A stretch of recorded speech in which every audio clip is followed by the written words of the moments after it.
25 তারিখে ইনশাআল্লাহ আপনাদের দয়া আল্লাহর রহমতে আমি দেশে ফিরে যাব।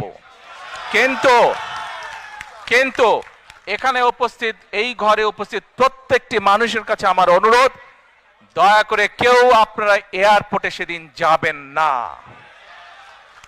দয়া করে কেউ আপনারা এয়ারপোর্টে যাবেন না আপনারা, কারণ এয়ারপোর্টে গেলে একটি হট্টগোল তৈরি হবে এবং মানুষ জানবে যে এরা সব বাংলাদেশি, এবং দেশের সুনাম নষ্ট হবে, দলের সুনাম নষ্ট হবে।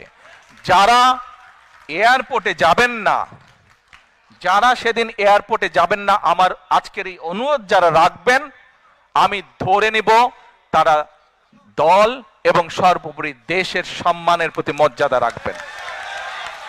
আর আমার মানা করা সত্ত্বেও, আমার অনুরোধ করার পরেও যারা যাবেন, আমি ধরে নিতে বাধ্য হব তারা ব্যক্তিগত